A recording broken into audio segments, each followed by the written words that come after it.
We've got some flyers at the back for upcoming talks and some flyers for the brilliant British Fantasy Society as well, which Stephen's a member of. Oh, yeah, so are you, yeah. So, yeah, and they're lovely. So if you read fantasy or write fantasy, they're a brilliant organisation to be involved with. And it's very cheap as well. Right. And yeah, Stephen's got some books at the end to sell. And that's about all I can think of, really. It's dead casual. So if you've got any questions at all, do just, you don't have to stick your hand up. We're not in school, but do feel free to chip in whenever you fancy. And there'll be time at the end for questions as well. But yeah, I just want to say thank you so much for coming. You're welcome. Honestly, No problem. dead excited to have you. Your books are amazing. You've written 13 books, I believe. Yes. Let's say yes. Let's say yes. And your first was Battlemage. 10 years ago. 10 years ago. This September, we've made 10th anniversary. Next month, yeah, right, the 10th anniversary when it came out. That's mad. It is. Stephen's latest trilogy is the Nightingale and the Falcon. These ones. These ones? That one. Oh, no. Yeah. Here. And you've recently self-published a Novella for the first time. Yeah. which we'll talk about as well. So we'll get some self-publishing chatting as well. And you were the guest of honour last year at FantasyCon. Yeah, in Chester. Incredible. That was fun. It was really good fun, yeah. Really enjoyed it. Brilliant. Yeah, I just wanted to start off by asking you, how did you get into reading fantasy? I've been reading fantasy since the beginning, really, more or less since my parents were teaching me to read. I just gravitated more towards fantasy for some reason, really enjoyed it. And I think at one point they were worried that was all I would read. But equally, I was constantly reading. I've constantly had a book in my hand since I've been about 5 or 6. Yeah. So I was the kid that would come to the library, get the stack of library books, as many as I could in my library, go home and read them. And I worked my way through the fantasy section at the local library, all the myths and legends section, and then started buying books when I got older, but progressed into other genres. But I've always been reading fantasy, and then at some point I thought I would like to write it. But I'm unusual amongst some fantasy authors in that they can't read it anymore because it feels too much like a busman's holiday. Oh, they're not able to kind of turn off that part of the critical part of their brain. Yeah. But I'd hate to lose that, because fantasy is my favorite genre to read. So if I'd lost that, that would have been awful. Are they sort of taking notes or despairing, like, I can never write anything this good? Well, just that thing of like, oh, I wouldn't have done that, or oh, I would have done this, or that needs another edit. And I'm thinking, no, just they're not able to enjoy the story, and so they just. But I keep up to date on what's going on in fantasy. I like reading. I can't read everything now because there's more coming out now than there ever was when I was growing up. Yeah, it's hard to keep up with just the news. Never mind reading all the books. Yeah. When you see these booktubers reading, I've read 20 books this month. I'm thinking, how? Yeah. What have you got time? When have you had the time to do that and do everything else and sleep? Yeah, are they like audiobooking on 5 speed or something? Yeah, because that didn't exist either. Yeah. Ebooks didn't exist either. None of this. It seems with self-publishing as well, fantasy's massively taking off with self-publishing. Yes. Especially after the Sarah Maas stuff, romantasy has gone. It's mad. A number of publishers have now created romantasy imprints. Oh, really? Yeah. So they've said, it came from the self-publishing space. Yeah. Because everyone thinks Sarah J. Maas is big now, but remember, she's been in print for nearly 10 years or more. Yeah. So it wasn't her fault. Everyone's going, oh, she's big now. It's like John Gwynne. John Gwynne was an overnight success 10 years in the making. Right. His first book came out in 2013, Malice, but only took off about 4 years ago, probably, about 5 years ago. And people have suddenly gone, oh, who's this John Gwynne? And they've gone back and read all his books. Oh, and so and it's the same with Sarah J. Maas. She had, I think, 7 books out before people went, hey, this is really good. And a romantasy bubble sort of emerging. And then her sales have gone through the roof. And then you've got other people coming along like Fourth Wing with, is it Rebecca Yarros? And then it's just exploded, and self-publishing's taking off with romantasy, and traditional kind of seems to follow what's going on. They can't always lead the charge. So they've gone, that's really popular. We'll now do an imprint to do with romantasy. And so they're doing a lot of that. Sometimes they buy popular books that were big in self-publishing space and traditionally publish them. What was the one, the Atlas 6, something like that? That was Olivia Blake. Yeah. She'd done really, really well in the self-publishing space. And then they've gone, ooh, that's done really well. Yeah. And there are pros and cons to both. With traditional publishing, they can say, we've got more reach because we can put you in every bookstore. But equally, then you get international sales and translation deals, which you can't really do with self-publishing. It's a lot more difficult because you haven't got anybody to negotiate for you. I've been looking at it myself because I'm hoping to get into the self-publishing Yeah. game eventually once I've finished this nightmare of a book that I'm trying to write. But one of the things I've noticed is that audiobooks are obviously massive. Very big. And if you self-publish, from what I've gathered from Facebook groups and that kind of thing, it's very expensive to make an audio It'll book. cost you at least £1,000, maybe £2,000 to do an audiobook. The problem is now Amazon are offering AI audiobooks. Yeah, I've seen this. How do you feel about that? I hate it. Yeah. I hate AI Yeah. across the board in general. It's Good. stealing people's voices. It's stealing people's content. All my books have been pirated and fed into AI machines. They've scraped them and all of them. their... So thankfully, mine are in with all of the big boys and girls, the publishers, the Stephen Kings and the George Martins. It's the same machines that fed Meta, ChatGPT, and a bunch of other ones. So you can say to them, write a book like Stephen King, here are the prompts, and it'll go away and do it. So they're fighting in the courts, and all of the small fish like me down the food chain benefit by them taking it to court. Oh, I see. Who was it? It was a crime writer recently spoke in Congress about AI and the fact that he was made aware of it, and then suddenly all of his books have just been pirated, and he's got 70, 80 books. He's one of the really big David Baldacci, big crime writers, and he basically spoke for Congress and said, "You've stolen all of my books, you've pirated them all, my entire life's work." And he's in his 60s now, early 70s. Oh, right. So I hate AI, but it's crazy that we've gone from like I'm old enough to remember Napster and Metallica going after our fans and that sort of thing, that we've gone from piracy is awful, please don't do it, or we'll kick your door in at 2:00 in the morning, to now they're using it as a business model, and because the big boys are doing it and they've got all the money, they can get away with it. They're trying to fight them in the courts, but it's the billionaire playboys who thinks they can do what they want, those Zuckerbergs. They're the ones that are saying, oh, well, it's fair use. Not if you take the whole book, it isn't. Yeah. So, but it's an ongoing problem, and it's being pushed and fought in the courts, and there's not what I as an individual can do, but just got to keep writing stories. Yeah, fingers crossed they'll get a spanking and stop doing it. They said originally it would cost too much to pay every author. That's why they didn't want to do it. Really? There's some internal emails that they found that were leaked by someone saying, we don't want to do it because it costs too much to pay everyone individually. They said £100,000 per book, per author. I said, well, I'll take that, and then go ahead. If you want to do that and pay me $100,000 a book, I'll cry myself into a big pile of money like Scrooge McDuck, swimming through them on my yacht. But until then, no. It's a big thing in self-publishing circles, isn't it? Because it's such, I suppose, such an easy tool to jump to for like book covers and that sort of thing.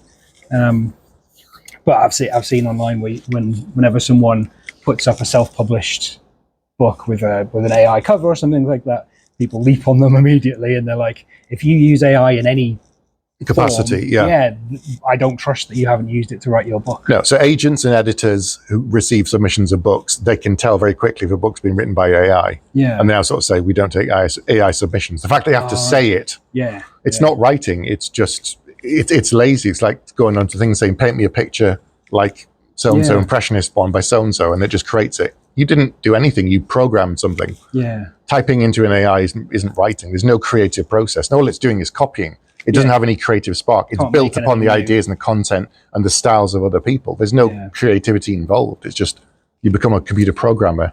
Yeah. Basically. Are you hoping AI will sort of sort itself out legally, and then I think it'll be a problem for a while, but it doesn't affect me too much. But it's the bigger authors that are fighting it harder, and it's more impactful on them. Yeah. And then definitely see how it would be a problem for self-publishing authors in terms of like they have no power to then fight because they don't have the financial backing that the others do. And then Amazon will be flooded with all these competing books that are written by AI, and I think they ask you to flag now if it's generated with AI, which is at least something. Maybe they'll put them in a little sort of AI. I don't know. I think it's going to be a problem for a while. They thought AI would help with lots of things, and so far all they're doing is to steal creativity and damage the arts. They're using it in medicine, and that's beneficial and useful and helpful. Can we have more of that and less stealing creative content, please? Yes, please. Yeah. So what was it that made you take the jump to start trying to write fantasy? Were you writing from a very early age? Or? Yeah, I've seen some of my old schoolwork from, and I've got like, this wasn't the assignment, but it's an interesting story sort of things. I had a few comments like that in some of my early works from school books and things. I kept bringing in fantastic elements because that's what I was reading. And at some point I just started writing stories. And And then for my A-levels, I did A-level English language, and you had to do 3 assignments, and one of them was a creative piece. Oh, okay. So I wrote the first chapter of a fantasy novel and submitted that for my A-levels. Brilliant. Right, and then afterwards I thought, I should finish that. So I finished my first novel when I was 19. That's incredible. It was awful, but I was convinced it was brilliant. And so I started working on the sequel while sending it out to agents, convinced that it would obviously be published. Yeah. It was absolutely rejected, and rightly so, because it was awful. You're not going to try a reimagining or anything? It's one of these things that if I go back to it, the idea might be useful. So there's always, it's like composting it. Yeah. The actual execution, the story, the characters, there's probably little bits that I can compost and use, but I would have to write it from scratch, because even if I look at my first book now 10 years on, after doing it for 10 years, I'm thinking, I would have changed that, and I would do this now, and I do that now. I don't want to go back, because it's a time capsule of how I was then. Stephen King has gone back and fixed some of his early books. Like he did The Gunsling and The Dark Tower. He's gone back and updated The Gunsling and rewritten parts. And I'm thinking, I'd rather he'd left it, warts and all, because we understood that's where he was and that's who he was at the time. I feel the same way about Star Wars. Yeah, let's dog into that. That's a 3-hour conversation of they should have just left it at 4, 5, and 6. But yeah, so I'm constantly. I keep people saying, "What's the silver bullet for writing a book?" It's the question I get asked most often. How do you write a book? The only way to get better at writing books is to write a book.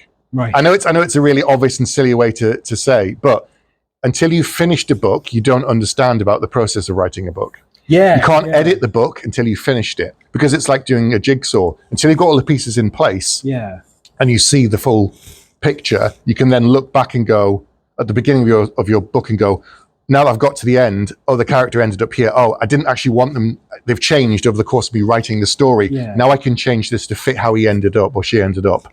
But you can't. So people get caught in the endless editing trap where they write 20,000, 30, 40, 50,000 words and then go, but I need to fix this, or I'll make this perfect. Then the rest of the book will be good. You'll never be perfect. The book will be finished. Yeah. At some point, you just have to put it down and go, it's done. Walk away, go on to the next idea, because otherwise you will endlessly be editing that one. Yeah, some of mine, I've got my deadline, I hit my deadline and go, right, that's it. I could spend another 6 months editing and working on it, but at the end, you're not changing much.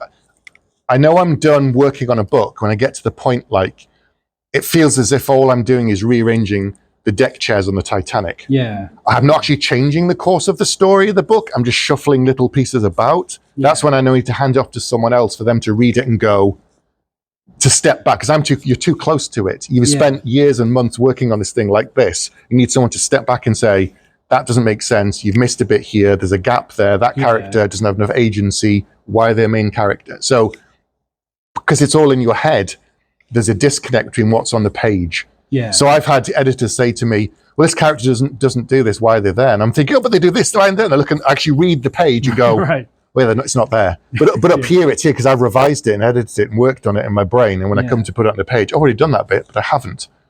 So that's why you need that other person to look at it and go, oh, yeah, you're right. Yeah, you're right. Wife's brilliant at that. She's a teacher, and she's going through my book at the moment, and she's despairing.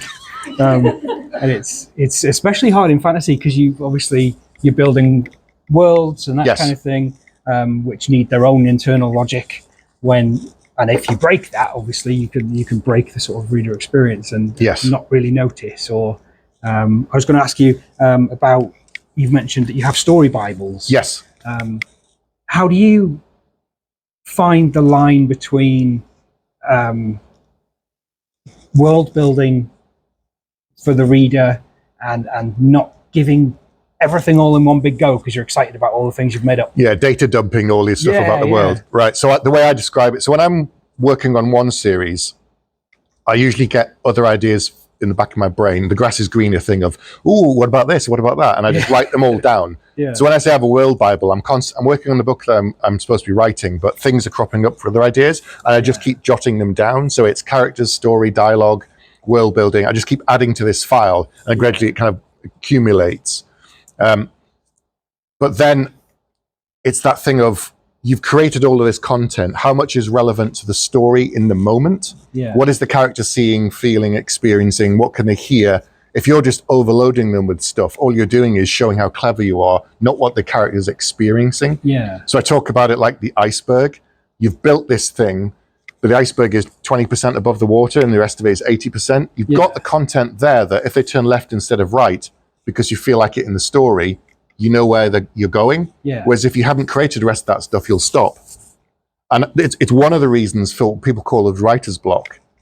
They haven't built the internal logic. They haven't created the world. They haven't got the consistency. Right. So when they get to that point in the story, they go, and they stop, and they have to then work it out. But if you've accumulated this thing and built it up over time, I want to go left now. Oh, that goes down to the temple and down to the docks, and you've got it all there. It's all there in somewhere in your notes.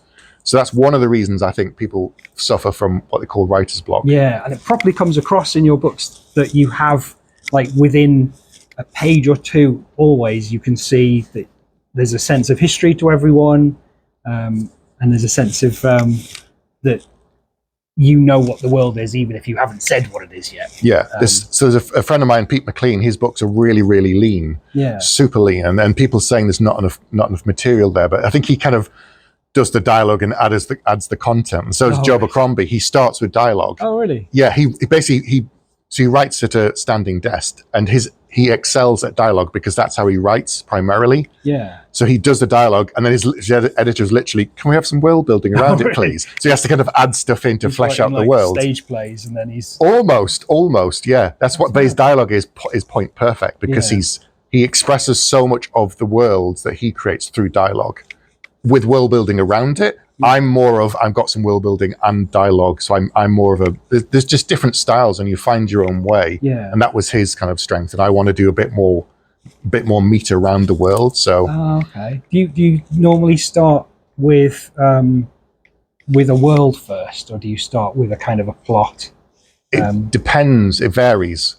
Sometimes I'm writing based upon a theme. Sometimes I've got an idea for a character. Sometimes it's just I want to write about this particular thing. Yeah. The danger with world building is you can just do it endlessly and never write a story. So I mentor writers, and one of them said, I've been world building for 5 years. I'm ready to start writing this story now. I'm like, you're not writing, you're just building a D&D campaign that eventually you're going to run your friends through. I mean, some people have started that way. They've literally done D&D campaigns they've turned into books. Stephen Aryan who did. So Stephen Aryan with the Malazan, Justin Lee Anderson with his series was literally a D&D campaign that he's expanded. And when he did a book talk in Edinburgh, he got his friends to read their characters thing at one of the readings. Adrian Tchaikovsky did it with his Shadows of the App. That started out as a D&D world that he built. And then from that, he expanded it. So you can't, but literally, if you just spend 5 years describing all the bricks and the coins, and to be honest, I don't care. Unless the coins are really important to the plot, I don't care who's on the coin. Can we just get on with the story? And you see that some of them wallow in purple prose. And if that's your style, great. I'm not a fan of reading that. Some people are. I quite like just skipping along to what's happening in the actual story itself. But I read a variety of books that I would never write. So that's probably why I'm able to still enjoy fantasy. So I love Robin Hobb. Her books are so rich and they're huge, chunky beasts. But I never feel like I'm wading through them. I feel like they move and they're really focused on character and their experiences and their feelings. And I don't sit down and read hers and go, I want to write that. It drives me to write mine if I read a good book. If I read a bad fantasy book, I slow down, my creative wheels just grind to a halt. So I DNF, I stop books if I'm not enjoying them. Just because they're sort of grinding you down. It's literally reading good fantasy or any kind of good creative content oils the wheels in my brain. And then I'm like, oh, right, I get on work with mine. So I've got a to-read pile of probably 200 books in the house. But now I didn't used to, but now I will stop reading a book. If I'm not enjoying it, if I'm struggling with it, it's me, it's not the book. Some books are slow. I'm not in the mood for a slow book. I'll put it down and come back to it. Some books are too fast. I want a bit more world building. It really depends on mood. Sometimes it's the author. I'm just not into their style. I give everyone 3 strikes. So I'll try a book. I'll try an author. I've tried this couple of authors that are very popular. They're great, but for me, there's something in it that doesn't work. And I've tried 3 of their books, and I'm going, right, I've now tried 3 series. Clearly, it's me. It's not them. I need to find someone else whose style gels with me. That's fair. So I think the fastest is 20 pages. I read a book and went, nope, and threw it across the room. I was so angered by it, I threw it across the room. What was it? I'm not saying. I won't say. But for me, it just didn't work. And I thought, and then I could go away and say, why isn't it working? Yeah. That's what I don't want to do in my books. Oh, okay. So you can still learn. People saying them. you should persist with a bad book. I'm thinking, that's a hell of a slog. And my to read pile is up here. Definitely. I remember the French New Wave film directors were critics first, and their opinion was, even if a film is absolute garbage, if there's one scene that works really well, it was worth it. But that's an hour and a half. You know, that's not like I'm a slow reader. It takes me like 3 weeks. Well, I'm a slow reader too, and there's the difference between people who say they're writers and they're craftspeople versus an auteur or filmmakers and auteur. I'm more of a workman. I do the work. I hit my deadlines. I've never been late. I deliver a book on time. I've had 11 books out in 10 years, that's basically. Incredible. So I you know, so these things, you have to be on time. You don't cause any problems with the publisher, and you write good stories. If you have 2 out of 3, you're probably doing okay. Yeah. So, and you know, I've delivered on time. I have no problem with my authors. Yeah. If the stories are good or not, that's up for other people to decide. Yeah. But the fact that I'm still here after 10 years, I'll take that as a win. And you don't write light books either. They're not that heavy in terms of they're very like dense with lots of world building and history. But there's not a book that's 500 pages. Not a single one of my books is hit. They're not? No. Oh, right. See? So this one's probably, I don't know, 400 pages? Yeah. But then I'll sit down and read a Robin Hobb that's like 800 pages. But I won't be like, oh God, because I love her work. Yeah. So I'm saving them because she's only got certain number ones in the realm of the Elderlings. And she's done now with that world. So I'm kind of rationing them because where would you say to start with her? Go all the way back to Assassin's Apprentice. Oh, okay. All the way back. It's a very slim book. Yeah. And if you love that, it's kind of the first taste is free. Right. And then the next book gets bigger, the next book gets bigger. And once you're in the world, that's it. But she's interesting that she wrote a trilogy. Yeah. And then she's done other series in the world. And everyone said, oh, it's 17-book series. And like, it isn't. She wrote the trilogy. And because it was popular, they said, do another series in that world. And she did another trilogy. And then that worked, do another one. Yeah. So I'd start and work your way through, and there were overlaps, and you get payoffs and benefits. And brilliant. But yeah, it's worth doing it. Do you read broadly outside of fantasy and sort of pinch ideas, not ideas, but, you know, like see things that stylistic things or take kind of inspiration from how like crime writers write dialogue, that sort of thing? Yeah, I read a little bit of crime, but I watch a lot of crime shows, TV shows, films, some horror, some speculative thing. Like I read pretty much every Dean Koontz book that's ever been printed, but he writes really tight, lean prose, very descriptive, great characters. Some of his books are brilliant. Some of them I don't enjoy as much. Yeah. But I bought, for my books, I have some of that paciness to my books from him, in that I don't want a 700-page book where I'm wallowing through it in my own story. I want to get on with the plot and the characters and the feelings. So people say my books move quite well. Yeah, so that's something I've got from him and crime writers, like Michael Connolly book. You never find one of his books that's 500 pages. Nothing ever 700 pages. I picked one up the other day. Yeah. It was a Bosch and a Lincoln Lawyer crossover thingy. I said, I love that. I picked it up. Yeah. And it's 350 pages. And it'll be a cracking read. You'll really enjoy it. Yeah. But there again, you won't get 7 pages of description about anything. Yeah, yeah. You've just not got the sits down for a feast and to describe every sandwich. It's not cheese. Oh, right. But you've also obviously. Should we talk about these ones first? Yeah, we'll get to New York a minute later because you've obviously written a crime novel now. Of sorts. Yes. Go on. But yeah, could you describe your trilogy and how you found your way to writing a book about the Mongol Empire? Yeah. So my first 2 trilogies were fantasy, pure fantasy, epic fantasy. Then I did a duology with far less magic, A Coward and a Warrior. And then I wanted, so I tend to fall down black holes and rabbit holes when I'm investigating things. I start doing a bit of research on something catches my attention, and then I'll go onto YouTube, and 5 hours later I realized I've just been watching all sorts of stuff. Yeah. It's not just in terms of writing what you know, but it's writing what you enjoy and writing what you're passionate about. So I took a particular interest in Mongol history, the culture, the war, the occupation, the growth of the empire. Yeah. I'd watched the Marco Polo TV series that's on Netflix. Really, really good. Yeah. I'd read the travels of Marco Polo. I'd read a bunch of non-fiction books about the Mongol, and so obviously something was catching my attention. That it's, I always describe it as also like when you're world building and you're starting to build a story. It's like creating candy floss. You start with the stick, and as you're going along, you're picking up bits, and it's kind of accumulating the idea. And that's an interesting character, goes in the bag. Oh, that's the interesting thing. Oh, that's an interesting time period. And by the end of it, you've got this thing that there's an idea there. There's something I want to explore. Yeah. All of the stories that I'd read, Conan Goldin's done some great historic fiction books about the Mongol Empire, but many of them focus on Genghis Khan or Kublai Khan. But in the time of Kublai Khan and Marco Polo, that was only 1/4 of the Mongol Empire. Oh, okay. So my thoughts, well, what was going on in the rest of the world? Plenty to explore. What was happening? So this historic fantasy trilogy starts in 1260, and it focuses on modern day Middle East, which was one part of the Mongol Empire, and it was butting up against North Africa and Europe. So it was starting to drift very into what we call, the West these days. And it's the same era. So in the first, not spoiler, in the first couple of chapters, Kublai Khan is in it, but we're focusing on one of his brothers.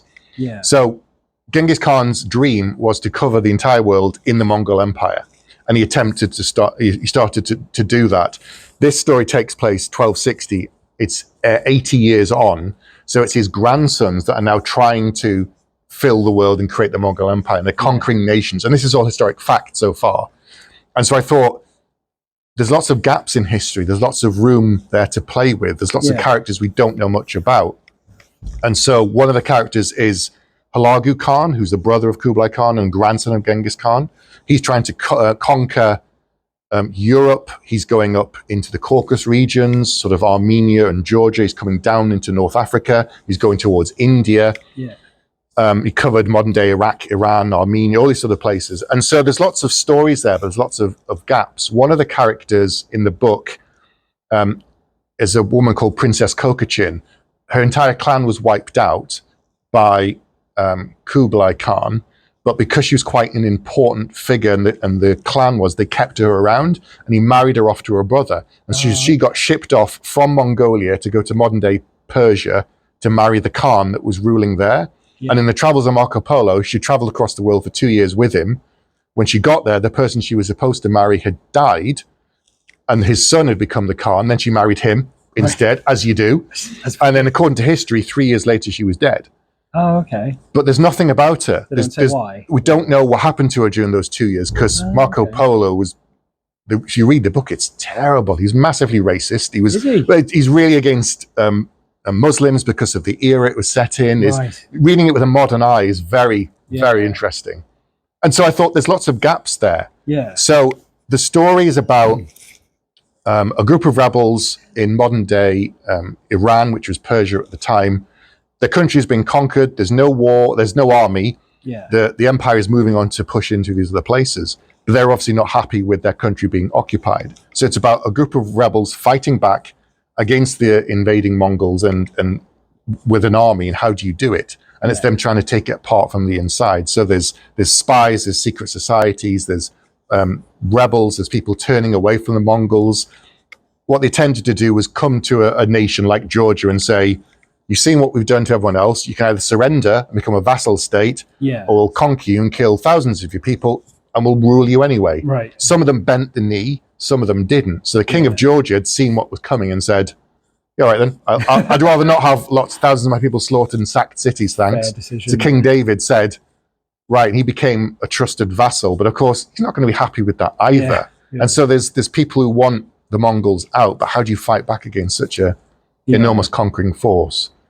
So there's lots of, politicking and armies and invasions, and I'm dancing between the raindrops of history. And there's a little bit of magic, but not a lot, because I've done very magic-heavy books. I'm a big fan of Bernard Cornwell. And I love all of his books. He's brilliant. But obviously, you've gone much further back than Sharp. So there's bigger gaps in the record for you to fill. Things to play with. One of the things in your author note at the start is about how you explain that you've taken liberties to make things a bit more dramatic, or to tell a good story, basically. But in the spirit of the history, yes. Were there any liberties you were a little bit worried about taking. I don't, because one of the things you've mentioned is you've talked about in interviews before is you wanted to write a trilogy about a period of time not many people in the West at least know much about. Yep. And I know nothing about it other than bits and bobs that have popped up in films and TV shows. This is it, yeah. So I don't know what you're taking liberties with. But is there have you had any feedback from historians? Yes. Oh, really? Oh, yes. I was at an event in Glasgow at a book signing. Someone came up to my table, didn't have a book in his hand, and was complaining about that there wouldn't have been tomatoes in this part of the world in 1260. Yeah. And I said, so the wizards didn't bother you or any of the other historical changes, but it was the tomato that took you out of the story. I just looked and he walked away, and I thought, well, thanks for coming. Thanks for that. Yeah, I hope you felt better for telling you that. Like, it says in the front of the book, this is not, this is, on the spine it says fantasy. Read the back of the book. If that's not a clue that I'm not being totally historically accurate, I don't know what is. The other thing I did was, I've done all of this research. Yeah. There again, I'm doing the iceberg approach. I'm not going to shove it all in the book so that you have to suffer through it like I did. Because I'm listening to it at the moment, and it's very fast paced. Yeah. Unless it's relevant to the story, I'm not putting it in. You don't need to know it. But I've also rounded off some corners because you said not many people know too much about this era, this part of the world in this period. Yeah. So my fear is the more words I introduce that are not known to a modern reader, the more it acts like hurdles, someone running 100 meters. Every time I throw in a new term that you don't know, you're going to stumble.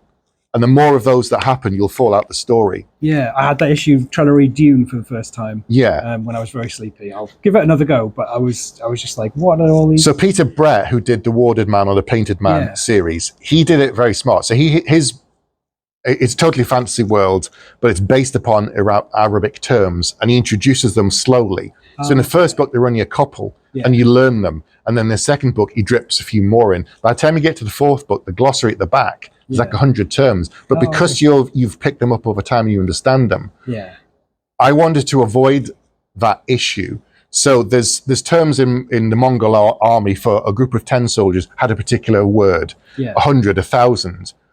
And the ranks as well. I've just changed it like captain, general. Oh, okay. And say a squad, a platoon, because otherwise you're just going to keep hitting up against a brick wall. I don't want someone to read in the book and going, I've got to go and Google what's that.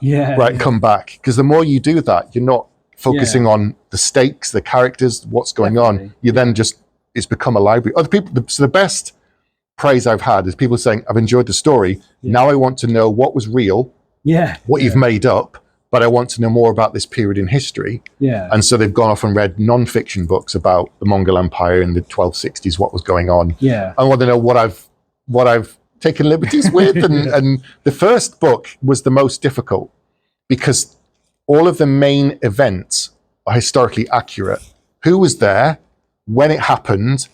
I've moved things around a bit because sometimes they get to a battle and 18 months later the battle's over. If I have other characters in other parts of the world of the story, I've got several points of view that are standing around for 18 months until the battle's over. Right. What are they going to do? Twiddling their thumbs. So I've moved things on so that the pace keeps moving and the story keeps moving. But editing the first book was difficult. My editor said, can we change this or can you remove that? And it was like the dominoes. I'm like, if I take that out, then that doesn't work and that doesn't work and that doesn't work. Right. So by the second book, I'm steering you a little bit further away from history. And on the third book, a little bit further away from history. Yeah. So that's cool. I love that sort of approach because you're sort of instilling a passion for a particular part of the world in people rather than I'm Welsh myself, and there's people who get upset about things like I think it's Rebecca Yarros, which is inspired by Celtic myths, and people complain about the use of Welsh names in Sarah Maas's books as well, and it's you could do that. You could be like, you're doing Wales wrong, but if people get inspired by it and want to learn more, I think that's much more.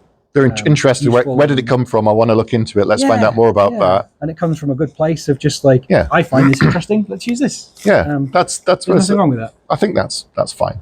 Yeah, I'm more of the favor of that. People being interested in taking a passion in something and reading outside their usual. That's good. One of the things I read your good advice and bad advice for writing. And one of the things you mentioned in there is you hate the rule of write what you know. And one of the things you say is because fantasy is very diverse. Yep. And you should have a diverse cast of characters and go to new places and see new things. Yeah. Like if I stuck to what does a librarian in Redditch know, I'm not going to write very good fantasy. No, this is it. Like when people say write what you know, I think that's more a case of if you've done your research to the best of your ability, then you write about that stuff. Yeah. Like if you're a white guy living in Redditch and you're writing a book about starting life as a slave in Africa, that's probably not a good place to start. No. There's probably other people who are more informed and be able to talk from that perspective more than you. Yeah. But if you're writing about a fictional country and is inspired by other things, and you're bringing in those things and you're treating them with respect, I think that's fine. There's ways of doing it than just saying, I want to write about this, but I know nothing about it. Is that one of the strengths of fantasy, do you think, is introducing different cultures? Because so many fantasy books obviously are a hodgepodge of different cultures around the world. I think so. I think it's... So if you look at Game of Thrones, they now have walking tours around certain parts of the country, of the world, where they filmed certain things. Right. I can't remember which countries. In Europe, you usually go on these walking tours and they have like the photo of what it looks like with the character and where they filmed it and take it down. Then you can say, oh, that's the bridge and the thing. But it's getting people interested to explore these places. Yeah. And looking outside your horizons, I think, is good. Yeah. It's good for getting on with other people, and we're living in a very diverse world and you can't get away from that, and you shouldn't want to, surely. And writing about fantasy is writing about what you know, and therefore unless you live in a bubble, you're going to have other people from other cultures, customs, backgrounds. It's all part of the story, it's all part of the world. It doesn't feel realistic if you just sort of, unless you're in a tiny village in Wales with sheep. And nobody's ever left. That's it. Yeah. But that's a very boring story, which is why I left. Well, there you go. You come to sunny Redditch. Yes. What for you makes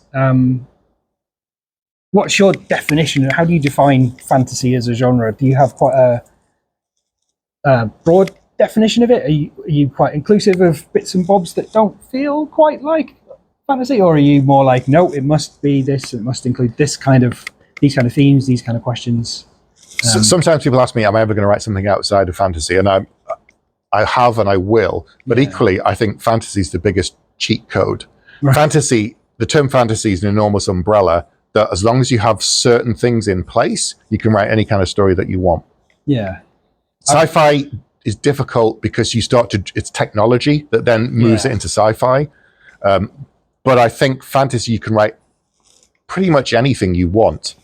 So my first book, Battlemage, is essentially a war book. Yeah. The second one, Bloodmage, is a crime novel with secret societies, with crime families, with police investigating a serial killer, all within the trappings of a fantasy world. The third book, Chaos Mage, is basically a post-apocalyptic horror story set in a city on the edge of the world with the undead, kind of. So some people say it's more horror-inspired, and it is more inspired by things like cosmic horror and H.P. Lovecraft. Yeah. All these things have, and but there's still, I've got the pace of Dean Koontz. So there's all these things that are fed in to create these stories. As long as you've got certain things in there, level of technology, some magic, maybe. You don't always have to have it. Yeah. Weapons only goes up to a certain level. That's again technology. Yeah. And then you can kind of say it's fantasy. So I think nowadays, are we talking about romantasy? That's another subgenre of fantasy. If you go back to when he was writing Conan and H.P. Lovecraft, where there were a bunch of them, 6 or 7 of them, that were pen pals that would write to each other. Yeah. Everything that they published from Conan all the way up to Lovecraft was described as fantasy or speculative fiction. They called all of that fantasy. Nowadays, we have more and more boxes for more and more subgenres, which I think are good and bad. Yeah. Good in that if you want a very particular kind of thing, you can get to it on the shelf. It's bad in that there's less surprise. Yeah. If I pick up just called a fantasy book, and I suddenly find out it's Conan running through villages fighting things, or I pick up a book about a guy He starts having weird dreams and things from space. Yeah. And that's Lovecraft. That's all fantasy. But I didn't know that when I picked it up from the back of the book. So there's... Is it because marketing has become... Marketing, readers want more definitions. It's easier to sell. It's easier to know what's on the shelf. When you're trying to sell a book to a publisher, they want to know what it is, because then they know it becomes down to the business decisions. You have to provide like comp titles, isn't it? So who he is writing a novel. Okay, well, who he wants to get traditionally published. Okay, so one of the things that a lot of writers forget is that as much as it's a creative process, as much as it's all about inspiration and ideas, and you're essentially selling someone a lie, a story that you're creating, the other half of it is that it has to be a business decision for the publisher. Yeah. If you write a book that is so different to anything else out there, that makes it an enormous risk for them. Right. That makes it more difficult to sell. So if in some ways you write a book and they say it's a bit like X and Y, we know that this book sold this many, this book sold this many, therefore we think we'll offer you as an advance this much money, because that's a fair sum. We think you'll cover that and we'll get our costs back. And all this business side you learn, but you have to be aware of. Whereas if you write a book that is so radically different, even if your agent loves it, when they try and sell it to the publisher will go, I don't know how to market this. There's nothing else on the shelf that is like it. I don't know if it'll sell 1 copy or 1 million copies. Yeah. So they might take it on, but you'll get a much smaller advance because the risk is less. Or they might go, we don't know what to do with this. Because they can't say, if you liked that book, you can read this one, because there's nothing there. So this is where self-publishing sometimes benefits, because they can just put a book out that mixes things together in a way that they haven't seen before. Yeah. And it does really well. And the publisher goes, that's working. Now we know that's working. Now we know there's a market for that. We'll offer them a traditional publishing deal and see if they want to come over here. And then the other publishers go, hey, wait, that's really working. This is a new subgenre. Here's romantasy. And it takes off and people start writing more romantasy. But there's other things coming up now that we don't know what they're going to be. And the publishers can't take the risk. They go, it's just too risky. Is this a thing that's always happened with traditional publishers keeping an eye on self-publishing, or is that more of a modern thing? Very modern thing. Oh, okay. Because of the era of the ebooks, before the Kindle readers and ebook readers, it wasn't really a thing. Once ebooks became a factor and people started putting books out, probably 15 years ago, maybe 18-ish years ago, this is when it started to happen. So you get the Olivia Blake, she does Atlas 6. Yeah. I don't think she even tried to traditionally publish, and it did absolute gangbusters. Yeah. A friend of mine, Stacey McEwen, wrote a book called Ledge. Yeah. She was about to self-publish it when an agent came to her and said, give me 7 days. Yeah. If I can get you a book deal, how about we go that way? And she went, all right. She got a book deal. It sold phenomenally well. She's an Australian, lives in Australia. She's a primary school teacher. She's on British, on television, breakfast TV in Australia. And she did a trilogy. Now she's writing full time. Yeah. She's got a second tradition published deal. It's gone. She's just on a tour of America. So that's incredible. But that was we think this will do really well. Yeah. But it's romantasy. Right. Took off and did really well. So I've noticed as well, there's, I've only been paying attention to self-publishing stuff in the last 2 or 3 years myself.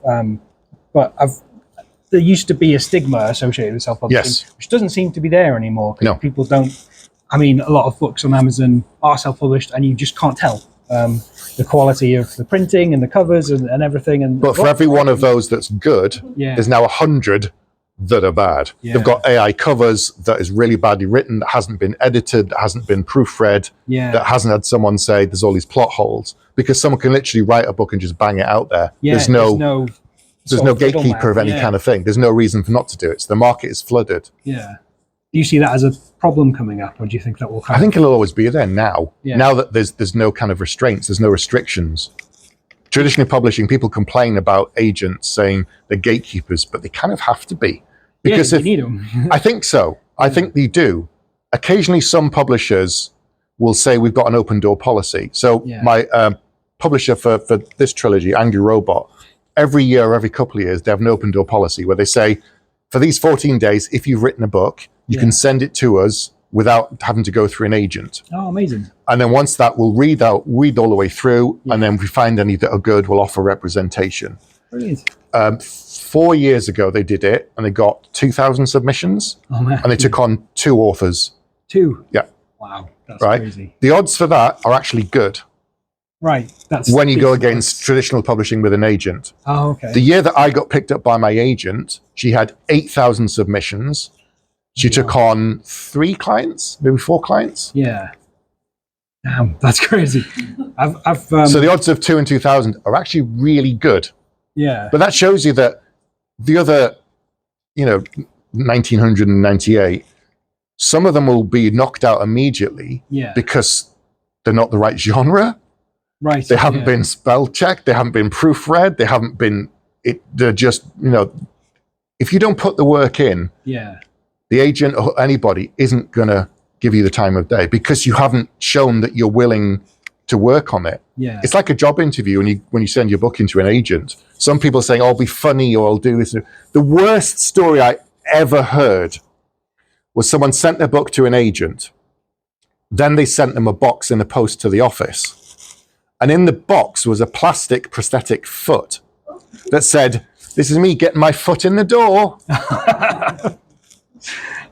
I'm guessing that person is not a currently published. They're not a #1 best-selling author, let me tell you that. Oh, man. Another person turned up at someone's office with a bunch of flowers in person, not a delivery, and the agent was like, "What are you doing? Why are you here?" It's all about the work. This is it. I always say to writers, don't try and be funny in your letter. Don't try and be clever. Don't write it on pink paper to stand out. The thing that they want you to stand out is the work. The work has to be good. You have to put time in. You have to dedicate yourself to it. Treat it like a job interview. And work on it to the best of your ability. And then if you're still not sure, get someone else to read it. Get a friend to read it. Join a writing group. Pay for an editor if you're able to. Because it doesn't matter how witty you are in the covering letter. If the book's rubbish, the book's rubbish. Like my early books, my mum read them and said they're brilliant, but she's my mum, right? So get someone who's going to read your books that isn't your mum, who's going to go, "This needs a lot of work." I mentor writers through the British Fantasy Society. They have a program where they have a number of writers who have written books or are working on a book, and I and a number of other authors mentor them. That's brilliant. If you don't have the funds, the British Fantasy Society has a thing where they will pay for the mentoring for you. So I work with some that the writers pay me directly, and sometimes they come from the British Fantasy Society. And I'm literally working with a number of authors where some have finished the book and they need help editing it, writing it, getting to an agent. Some are working on early parts and they're like, "Is this any good? Should I keep going?" And I'm working on them with their craft. But this is it. It's hone. You've got to hone the work. My first book at 19 now, I dread opening that Word file. It'll be horrendous. If you were 19 now when you wrote that, you could put it straight on Amazon, no issues. Correct. And it might sell 1 copy, it might sell 4 copies. It will not be a #1 bestseller because it was awful. I could put it out and say, "This is what not to do," and all the things you shouldn't do, and have a critique of what's bad about it. But it's you can see how you end up with so many books that aren't up to scratch. Self-publishing wise though, because if you there's no controls. And if the gatekeepers, if the agents have turned you away and you just go, "Oh well, I'll do it myself then," but then you don't put in the effort to make it as good as you possibly can. Self-publishing shouldn't be a knee-jerk reaction to, "I'll show them they're wrong." It's another avenue now. It used to be vanity press. It used to be you could literally pay a company, they'd print the book, and then you pass it off and you can just sell it at a table. And that's how it had that stigma, because people hadn't put the work in. Now self-publishing books, like you said, some of them are completely, you can't tell the difference between traditionally published and self-published one. There's no difference because you read them, their quality, the story, they've been edited, but there's still a lot of stuff out there that's just awful. It's just so traditional publishing, there's pros and cons. Self-publishing, there's pros and cons. They're 2 very different and distinct avenues that require different focus, different skill sets, and different time and money in the case of self-publishing. With that's the difference. It can cost you a couple of grand and that kind of thing. If you're not able to fund the self-publishing route, you shouldn't go down it. With traditional publishing, you never put your hand in your pocket. All of the money flows from the publishers to you. Yeah. So on all of my books, I've never put my hand in my pocket for anything. Yeah. So if you're sending off your book to an agent and they're going to charge you to read it, it's a scam. Right. I don't care what they say, it's a scam.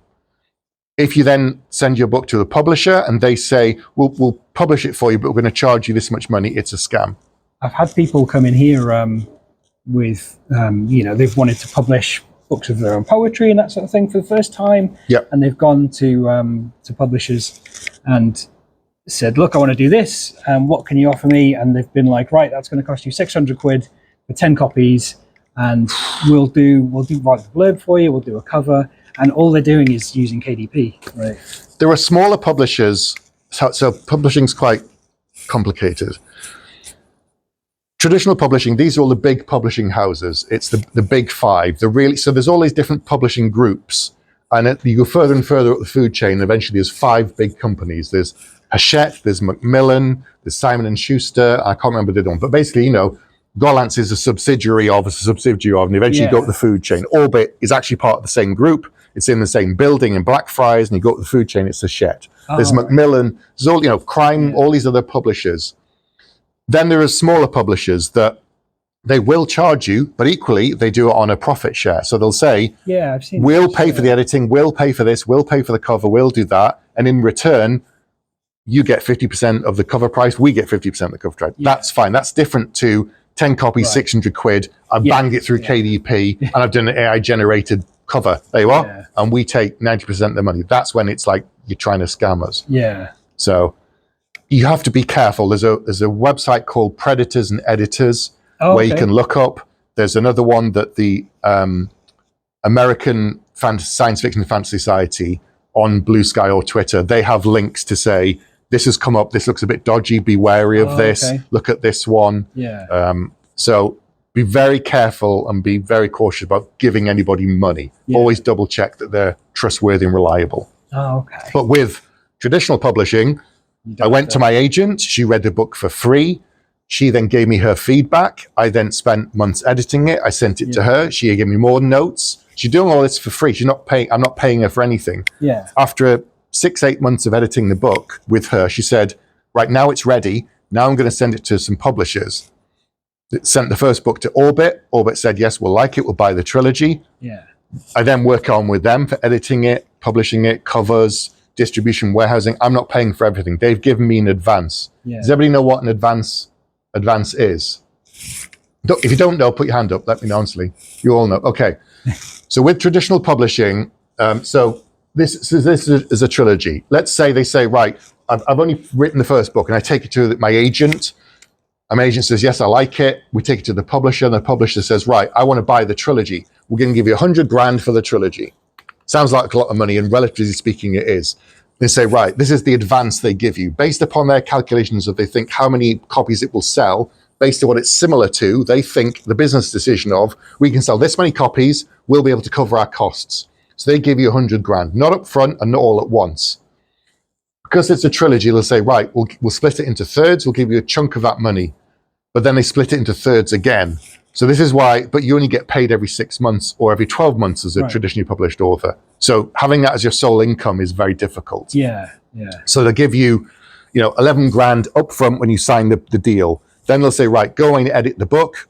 When you finish those edit, we'll give you another 11 grand. On the day of publication of the first book comes out, we'll give you another 11 grand. That's the 33 done. From that, my agent takes her cut. Right. The tax man takes his cut. Yeah. What's left over is my money that I get. And I keep that money. Whether I sell 1 copy or 1 million copies, I keep that money. Yeah.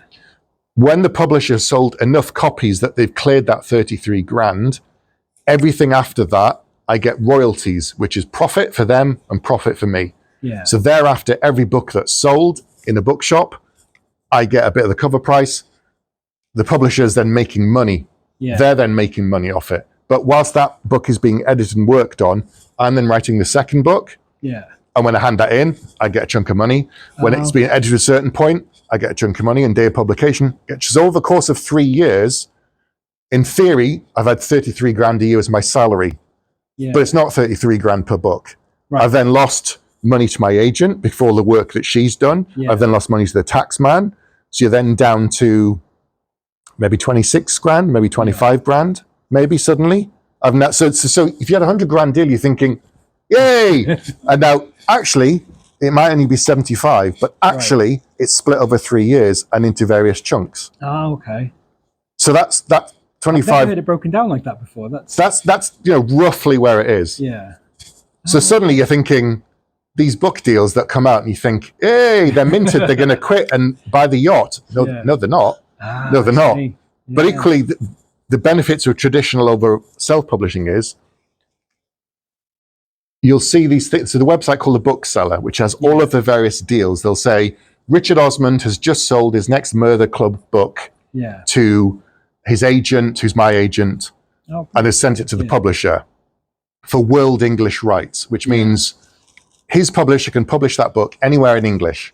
Yeah. So America, UK, English language bookshops across the world. But then all of the readers in France, Germany, other countries say, can we have it in our languages, please? Yeah. So a publisher in that country will then buy it. They'll pay a chunk of change to Richard's agent, to Richard, and they buy the books. Yeah. They translate it.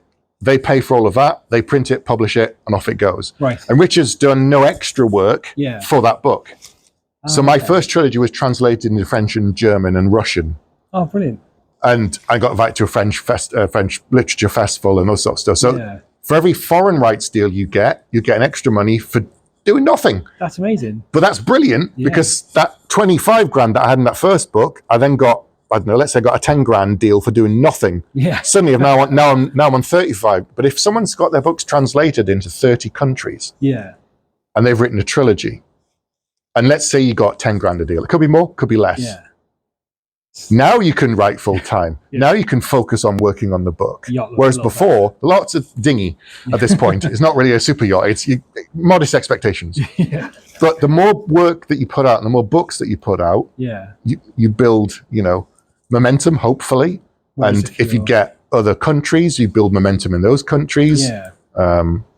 I went to France a couple of times. The publisher invited me. I won the Eurostar for the first time. I won an award in France. Readers voted for an award, and I beat out Clive Barker and Joe Abercrombie. Oh, amazing! Which is kind of funny for me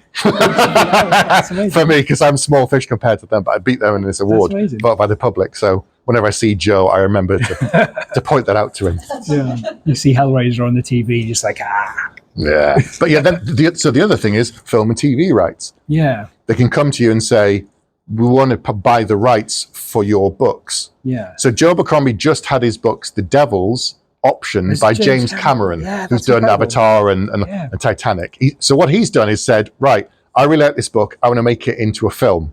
Yeah. He's gone to the publisher and said, I'll buy the film and TV rights, and it's usually 2 years.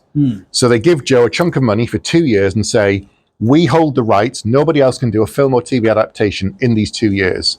Yeah. If we do nothing within those 2 years, you keep the money, the rights revert back to you, and it's back on the open market. Money for... So James has just optioned the rights. So he's got 2 years to do something now. Right. He's going to because he's very, very keen on it. If he didn't, Joe keeps the money, and it goes to someone, and then someone else could buy it. That's crazy. I hope he does, because I hope so. He seems really keen on it. Yeah. So yeah, that's another way that an author can make money for doing not a lot. Yeah, that's amazing. Lots of Zoom calls with Hollywood execs saying how much they love your book. And you're like, have you read it? Really? They've not read it. Oh. How does Kindle Unlimited work for self-published authors? They don't do it. They don't do it? No. If you're a traditionally published author, they will sell their books on ebook, audiobook, paperback, and hardback. They don't put it on Kindle Unlimited. Oh, okay. I hadn't noticed that. Yeah, they don't do that. I was wondering if it was a Spotify situation where... No, because then it's not a dictated amount that they receive per sale. Kindle Unlimited is a giant pot of money that all the books are in, and you get a certain amount that goes up and down. Oh, okay. A publisher says if they publish the ebook for $3.99, they know exactly how much they're getting per sale. Right. And then they know what they're getting at their cut. I know what I'm getting at my cut because it's in my contract. Right. And they can control it. And they can't control Kindle Unlimited. Yeah. Amazon's a huge beast and you have to acknowledge it. You can't ignore it. Yeah. But you can kind of manage things a certain way with that, and it won't be on Kindle Unlimited. Okay. It's See, all this business stuff you learn by being in it. Until you're actually in hard, it, isn't it? you don't know it. Yeah. Which is why people are saying, all I want to do is write the books. These days you can't. Yeah. In the old days, you probably could. There was no ebook, audiobook, any of this sort of stuff. Literally write the book, you send it off to your agent, you carry on writing your next book. There's no social media, there's no having a website, there's no having to do any of that sort of stuff. Be online. There was no online. I'm old enough to remember no online. Yeah, me too. No internet. What's that? I missed the little dial tone that used to get. Oh, the dial-up for games. Yeah, computer games. I remember that. So you've just self-published. I have the first time. For the first time last year. Yeah. New York Minute, which I've read and is incredible. It's how a would weird you describe it? 'Cause it is a weird one. I had an idea for something that was bugging me in the back of my brain, one of these grass is greener ideas. Yeah. I kept making notes, kept writing it down, and finished the book that I was working on. And then I had a break between things. I thought, right, I've got some time. I want to write this story now. I don't really know what it's going to be in terms of what genre. So I wrote it, and then I showed it to my agent, and she went, because one, it's a novella. Novellas are quite difficult to sell traditionally because they're short. It's difficult to print. The cost is difficult. It's difficult to market.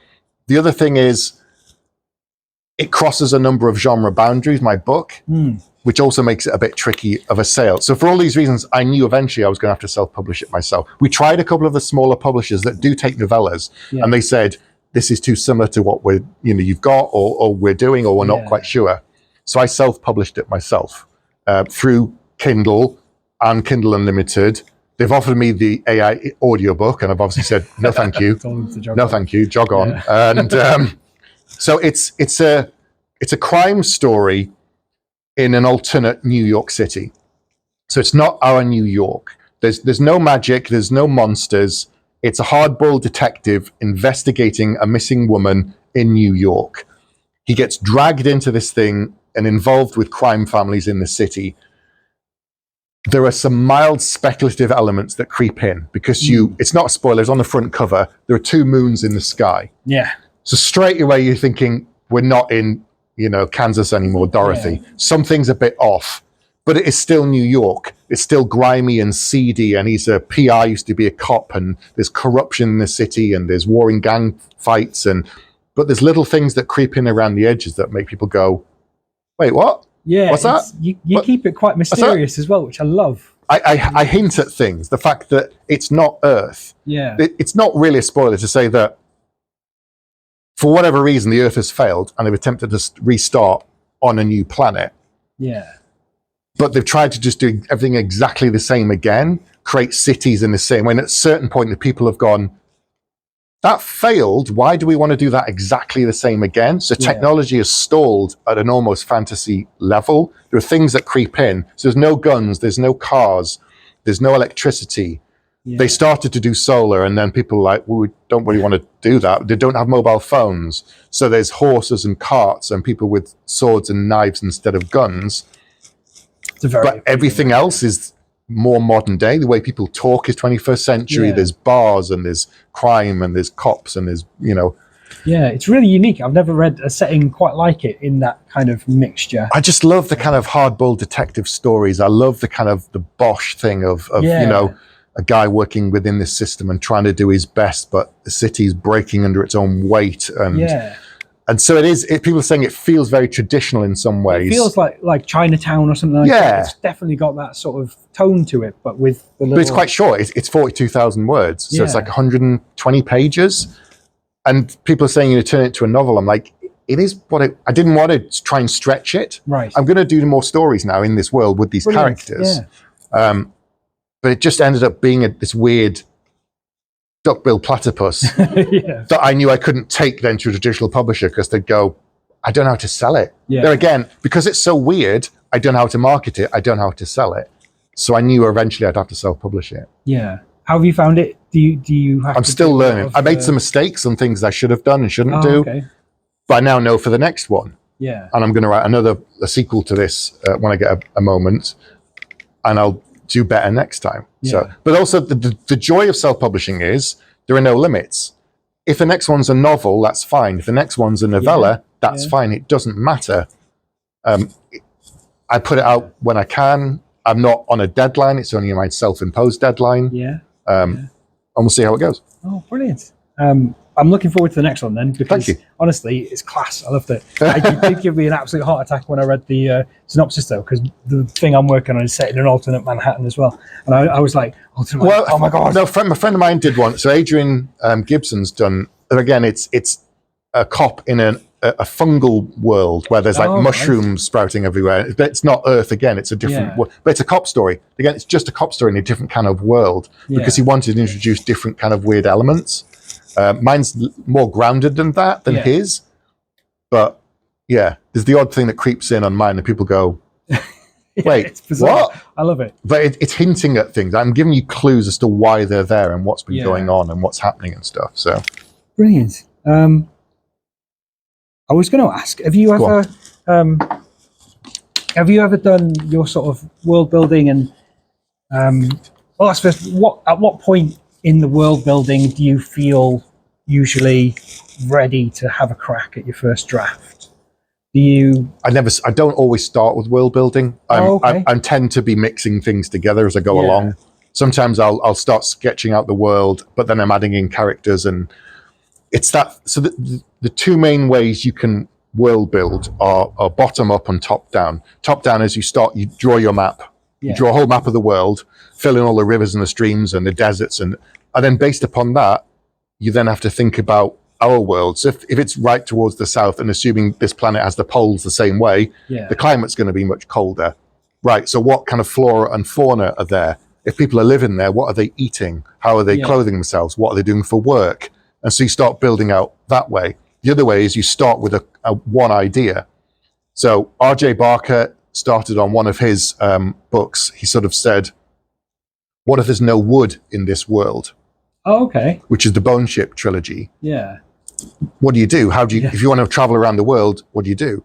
So they created all of the ships from the bones of dragons. They've essentially killed them almost to extinction, like the sort of, blue whale kind of thing. They just kept killing them. And they used the dragon bones to make ships to travel around the world. Amazing. Yeah. But all they did was take one thing away from this fantasy world. And then from that, the repercussions spread out of, if there's no wood, what do you do for fuel? What do you do for ships? What do you do for this? So then you grow out the world that way. You had the core concept and you built it that way. Or you start from the map and go, there's a big deserty world there. Right. Yeah. They're not going to be riding around on this, that, and the other. How does it work? So have you ever got into a draft and realized that maybe you've got holes in your world building or no, because I do a lot of planning. Oh, okay. Yeah. Some people start from a concept and they can just grow it organically. Yeah. I tend to plan my books more carefully, so there's no gaps. Yeah. Some of my friends will write a book, throw a chunk out,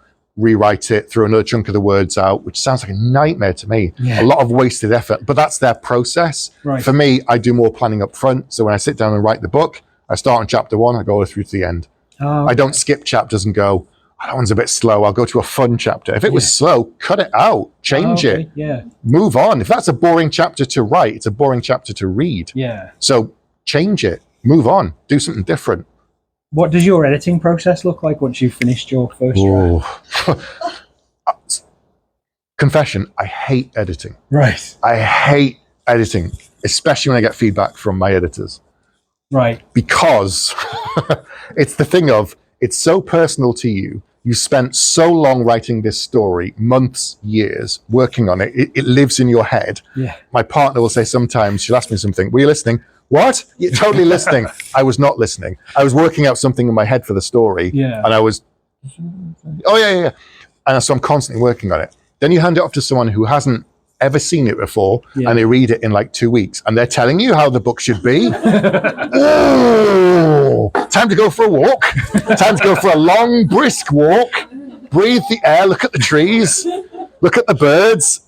But you've got to have that. You've got to have that dispassionate view. Yeah. And it's getting over your own ego, your own kind of. Well, okay, I can see what they're saying, but it's so hard. Because you've been grafting away on this story for however long you've been grafting on it. Yeah. And for someone to just come in and go, that's why I say never, ever, ever read reviews. Oh, okay. They don't help because they're no use to you. You've written the book. Yeah. How's that going to help you improve the book? It's done. It's too late.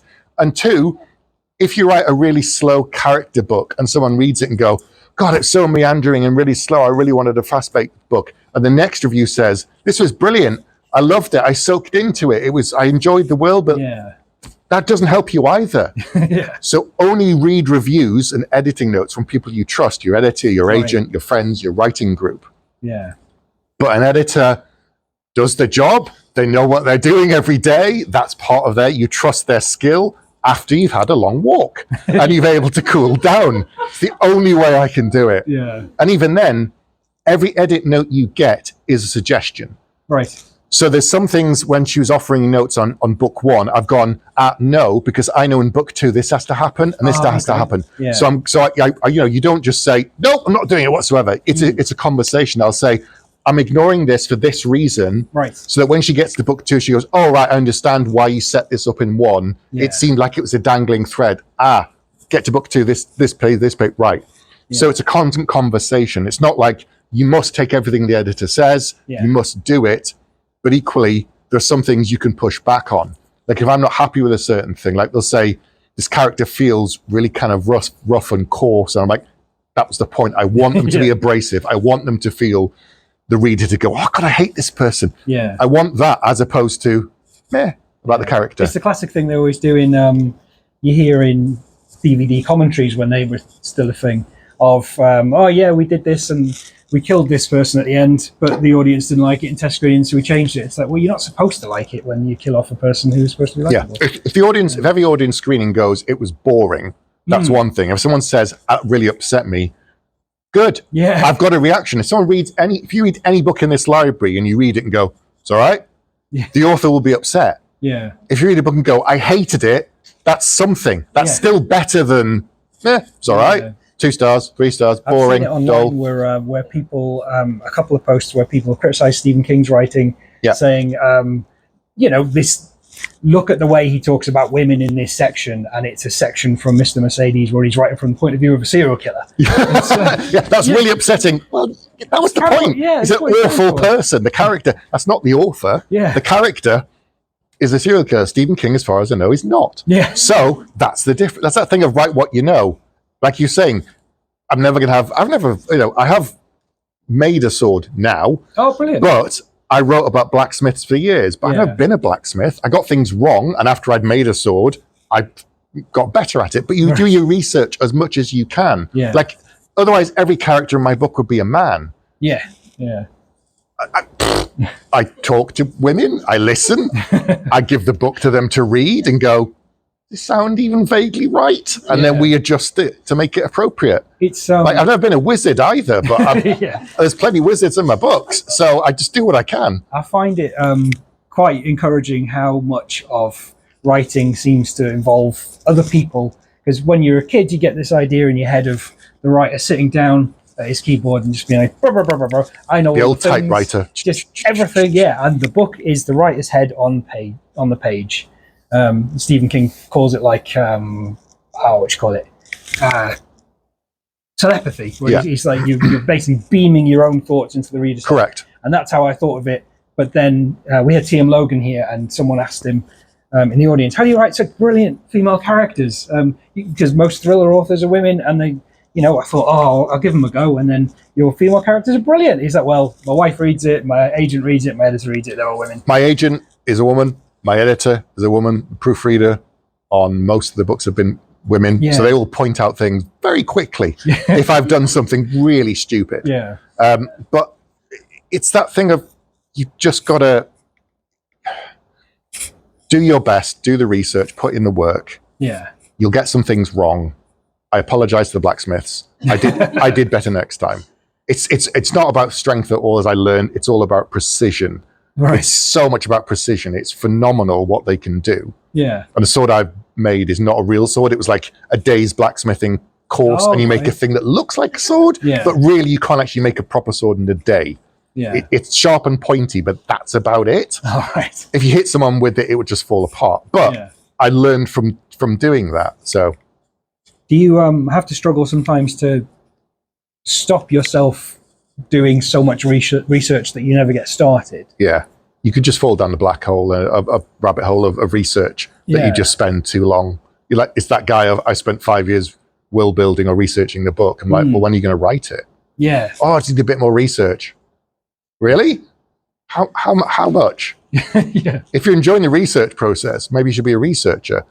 If you want to write, go and write. Yeah. I needed you around 10 years ago to tell me that before, and honestly. Just one of those where you have a go at it in different mediums as well. I had a go at it as a screenplay first, and I had a go at it as a comic book, and then I got the courage up to have a go at it as a novel, and then you still. I still think novels are the purest form of. It is collaborative, as you said, but I think it's the purest vision. They say film is a director's medium. Yeah. Because you write the script, but you talk about the director when they talk about the film. Denis Villeneuve's Dune. Yeah. I do know who the screenwriter is, but most of the time it's not. But TV is usually a showrunner with a staff of writers, but it comes under, there'll be one person's name on a script. But what's actually happened is they presented the original idea. The team has discussed it in the writer's room. They go in, write the script. Everyone else gives feedback. So it's much more collaborative, and that person's name goes on it. But they didn't write it by themselves. I wrote the book, but I've had other people feeding into it. They haven't rewritten the book. Yeah. So it's the purest form of, I'm giving this idea to you. It's beaming into the theater of your mind, as Stephen King talks about it. I'm creating stuff. It's the most kind of TV and film is passive. Reading is much more active. You can't just sit and let it wash over you. Or you can now with audiobooks. Yeah. That's the closest you can probably, but that's performative still. Yeah. So it's passive, but sitting down and reading a physical book or an ebook it's much more engaging. You can control the pace and stop it and all the rest of that stuff. Do you have an interest in writing for other formats? I've tried. I've done different bits and pieces in the past. How did you find? I think TV interests me more because of that collaborative approach. I've done comics before, but I tended to co-write with a friend. Yeah. The idea of being in a creative writing room. So say something got optioned for mine. Like the Expanse novels by James S.A. Corey got optioned for TV. And usually they sort of say, oh, we'd love to have the original writers in the room. What they actually mean is, no, we don't. We want to do our version. Yeah. And they sort of said, can we come and be there? And they were like, yeah, I guess. So they sat in the back of the room during like the first season and listened. Yeah. And then on the second season, they got a bit more involved. And then in the third season, they were actually writing scripts. And by the fourth season, they were actually being producers. So they learned the craft of TV by being there, by not trying to impose their will upon the process. Yeah. And so by the end of the Expanse run, they're an active part of the TV process. Whereas most of the time they say it's adapted from a novel based upon X. Yeah. You get the press release saying, oh yes, the author was very involved part of the process. No, they weren't. No, they weren't. You probably name checked them and that's about it. Yeah. But that's fine. They got a chunk of money for the option and they sit at home and watch the film and go, yeah, it's all right. Wasn't the same as my book. My book is still here and it is untainted and it hasn't been changed. Yeah, T.M. Logan said the same thing. He got to visit the set of his TV show one time. Fantastic. I'd love it. Walk around the world of you've created going, oh, look, that's the thing. Would you like a Battlemage, if you could choose any series of yours to be adapted? This one? Yeah, I'd get the guy who did Marco Polo because he got it so run. John, I can't remember his name, John, somebody or other, who was the showrunner. He was fantastic. Yeah. The casting, the clothing, the sets, everything was amazing. I'd love to get him in to do it. But that would be awesome. Is that a possibility, do you reckon? I get an option and then somewhat. So I've got friends who've had their books optioned and it runs out. And they get optioned and it runs out. Because they've tried to do something and nothing happened. Yeah. Sometimes a book will come out, it'll get optioned and the agents will go around and buy a bunch of others that are similar. Yeah. So they kind of hoard them. So if that one takes off, they go, this TV show's doing really well. Oh, we've got these 6 other ones that are similar. What do you want to try and adapt? Yeah. And so they're kind of hoarding them for a while so that someone else can't. Yeah. So. What's your next project going to be? Oh, okay. I'm in the middle of planning quite a few in advance. Always. I gave my agent a book recently and she gave me notes back on that. So I'm working on it. And whilst I was doing that, I said, here's the second book I've written. Have that one. And she sent that one back. So I've now got 2 books to edit. And then once they're done, I'll send them to her. And if she's happy with them, she'll then try and get a book deal for them. Oh, brilliant. Once those two are done, I'll then go and write New York Minute 2. I've got a chunk of it done. I've got notes. I need to work on that. Yeah. After that, if one of those 2 books sells and does well, I'll be working on a sequel to one of them. Brilliant. But traditional publishing is slow. Yeah. That's the other thing. It just, the book that I give to my agent today will not come out until next year, possibly 2027. Okay. Because traditional publishing is so slow. It's a huge machine, and there are only so many book slots, and they plan 12 to 24 months in advance. So, is that one of the things you liked about self-publishing? You could just whap it on. Once it's done, I give it to my editor, give it to my proofreader, I had a cover designer done. You can put it out as fast or as slow as you can write, and get it done. So, great.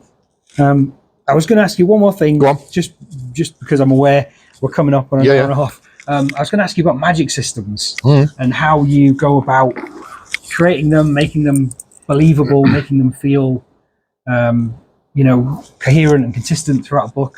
Because you're obviously brilliant at that, and it's quite hard. Oh no! Go on. Tell me more. But magic. The people who don't read fantasy, they'll say magic is the ultimate MacGuffin because therefore a bloke can just wave his hand and solve any problem. If they can do that, then it is a MacGuffin. It's not actually a structured system. Yeah. People talk about hard and soft magic systems. A hard magic system is where you've explained the process and how the structure works, and it ends up feeling more like science.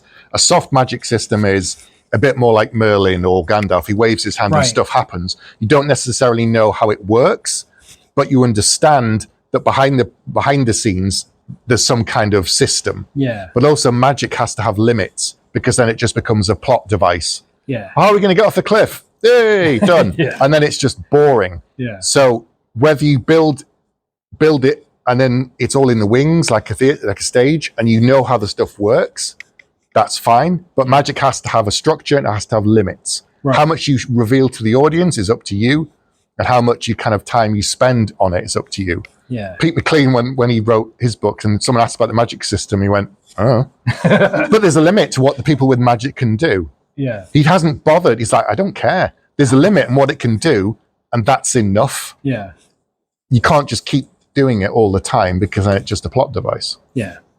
So it's up to you as the writer, how much you want to show to the audience and how invested you think they're going to be. Some readers love the mystery. They don't want to know everything. Right. Some people want the full mechanics of explain it. But the more you explain it to me, the less mysterious magic becomes.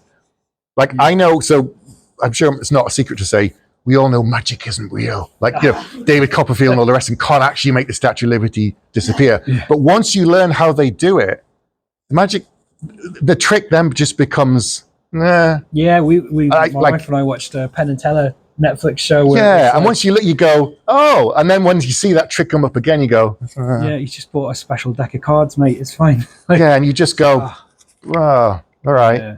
Okay. It's not as interesting to me then. It's then become a science. It's become a system that you've built, and I'm just following along. This leads to this, leads to this, leads to this. Oh, okay. Yeah. Great. Thank you. All right. See you later. Does anyone have any questions for Stephen at all? Can I follow on to that point and ask what you think of Sanderson's laws? I don't know what those are. Is this to do with magic systems? Yeah, he has like 3 laws where it's like you have to explain it, there has to be limitations, there has to be... So limits, yes. Something that feeds into it, you can't go forever. So here's like, they're good there, there's like 3 rules that you have to use when you're building a magic system for it to build your own. Make sense on the page. If you don't know what they are then. No, I don't know what those are. So build your own, but have laws and rules and a system of your own. You don't need to, he's very... Brandon Sanderson is probably the #1 best-selling fantasy author at the moment. Yeah. And he has quite structured systems in his magic. Like I said, other people don't. They don't have to prescribe to that. That's just something that he wants to do. If you want to do that and you want to use his rules or similar rules, go for it. If you don't and you want to have it more mysterious and you don't want to spend all that time, don't. Yeah. As long as it's consistent, as long as there's stuff behind the scenes, as long as you can't just kind of go, oh, I don't know what to do with the story. Oh, I'll just do this with the magic system, that'll fix it. Right. Do that. Like, if you cheat the reader at any point, if you betray their trust with magic, that's the only thing you have to be careful about. So, as long as it doesn't feel like you're cheating to move the plot along, like Mary Poppins would do, essentially. Just like, let's do something fun now. Grabs a where did that come from? Like suddenly, I mean, it's not in that kind of a film. it's flight of fantasy and it's funny and Yeah. it's entertaining and it's light. But in another magic, adaptation, and you go, wait, what? You've broken your own rules. Yeah. Then you've lost the trust of the Yeah. reader, and they'll just put the book down. Stay away from Star Wars again. That's science fantasy, but we'll leave that. That's more mystical. That's more mysterious. Yeah. Yeah. Does anybody else have any questions at all? I read the first book that you did back in the day, Yeah. because you were coming here. Thanks. So I was sold by Vargas in the very beginning, and I've seen him in the second book. Mm-hmm. Does he go on? So there's two. So I'm there's just about to get the third. yeah. So there's two trilogies that are connected. So there's Battlemage, Bloodmage, Chaos Mage. That was my first trilogy I signed with Orbit. It did well. That the publisher said do another trilogy. So it's Mageborn, Magefall, Magebane. Wonder if And there's- Tower Those are 10 years. You have to find out. The second trilogy takes place 10 years after the event of the first trilogy. But it is kind of a follow-on. Some people have started the second trilogy and it feels like you're reading a book with one eye closed because you're missing a bunch of things. Right. It's referring to things that were in the first trilogy. So Yeah. people are going, what's that? I'm like, it's from the first trilogy. I thought you gave great advice in your book, which for any writers, it's called Good Advice and Bad Advice on. Yeah, there's an Writing and ebook Publishing. on Kindle. It's like £2. It's brilliant. Good and bad advice about writing, things to avoid, just your Yeah. publishing, do's and don'ts. One of the things you mentioned in there is don't pitch agents a 20-book series Never. straight off the Never, bat. never, ever. Especially these days. Cost of Yeah. printing, cost of publishing. If your book is longer than a trilogy, they will not take it. Right. Even if secretly it's a 9-book series, never tell them. Right. One of my mentees, hers is, I think, 12. Yeah. 3 4-book series. I said, don't. If you can write a book and you say it's standalone with series potential, that's the buzzword, magic. which means this one did really well. Do as another story set in that world. Right. Here's the ones I prepared earlier. Then And you if do it that. doesn't take off, then you've still got a self-contained story Correct. that works. Adrian Tchaikovsky he wrote a 10-book series, Shadows of the Apt. Malazan is 10 books, but none of them were sold on 10 books. Malazan probably was because it was early enough. Adrian Tchaikovsky didn't. He sold a trilogy. Yeah. It did well that the publisher said, we'll now give you a deal. No, he sold 4 books and then he said, it's done well. Here's a deal for 3 more. They did well. Here's 3 more. That's now you've done your 10. Yeah. But trying to sell a 10-book series these days Yeah. won't happen. It just won't happen. I can see why from how you've described the sort of the advanced system, it seems a little bit like very Yes, organized gambling almost. it is. So this is why that if you write something that's so different, and the longer the series, the more of a gamble it is, and the less likely the publisher is going to get their money back from their investment they put into you. Yeah. And if it's a 10-book series at 10 grand a pop, that's 100 grand. And after the 3rd book sales nosedive, they're never getting the rest of that money back. Yeah. Yeah. So what they're down, a lot of money. What happens then? So that so publishers have become very good because they're still in business, which means they get it right more often than they get it wrong. Yeah. So there will be books that don't work and fail in a series that don't land, and publishers and authors will change. They'll do a different genre, they'll do a pen name, they'll try something else. Yeah. Some just stop writing, but most often they get it right because they're all still going. What do you think it's a bad idea to do things like chase trends in Yes. publishing? Because the publishing process is so slow. Right. So for by the traditional. time you've got your Sarah Maas knockoff out, for example, she's no longer popular, or It's possible, yeah. Sometimes, so if you took a romantasy book now that's similar to Sarah J. Maas and Rebecca Yarros, a publisher will be looking ahead thinking, how many are we publishing next year? Right. Is there room for one more? Yeah. Is the market reaching saturation point, or is this trend going to keep going? Yeah. Do we think it's got a 10-year lifeline, in which case another one, that's great. Yeah. But if every publisher's doing that, now you've got 20 new ones coming Right. next year, Yeah. and 20, 30 next year. So it's a constant business. Sometimes if they say no to a book, that's the other thing. You've spent all this time on a book, and then the publisher goes, no. Yeah. It's so hard not to take it personally, which is why, then again, there's that knee-jerk reaction of, well, I'll self-publish it. It Right. might do well, Yeah. it might not. But sometimes they take it on or don't take it on it's just because what the market can sustain. Right. Sometimes they know exactly this won't sell as much as you think it will. Two of my fellow writers who have the same agent as me, Hannah Kaner and Andrea Stewart, they both have the same agent. Hannah's first trilogy has just finished, Godkiller trilogy.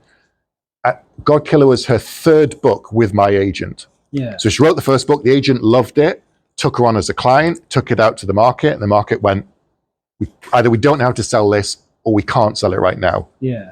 So she went home, had a cry, had a beer, Yeah.